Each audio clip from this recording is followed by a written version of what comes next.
La sostenibilità manca di regole condivise. È meglio quindi avere una pianificazione nazionale oppure europea? Allora, è una bella domanda. Innanzitutto la cosa, se vogliamo, più grave è che ci stiamo affidando a diciamo una sostenibilità in forma privata, perché diciamo così, la politica, il Ministero non è ancora riuscito a trovare una piattaforma che possa essere utilizzata nel settore agricolo. Parlare di sostenibilità italiana comunque quando siamo nella comunità europea è assolutamente fuorviante.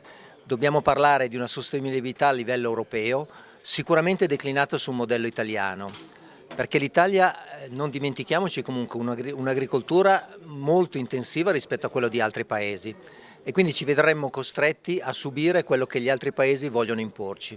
Quindi diciamo che dobbiamo trovare all'interno della sostenibilità europea una via italiana alla sostenibilità che possa difendere le nostre DOP e non ci costringa a diminuire le produzioni, visto che siamo autosufficienti per meno dell'80% del nostro consumo interno.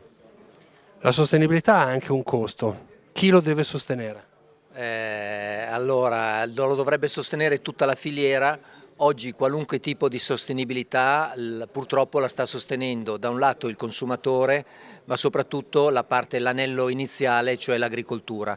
I costi della sostenibilità della filiera vengono scaricati sul produttore iniziale, oltretutto che è costretto a subire la concorrenza di paesi dove non hanno i nostri costi di produzione.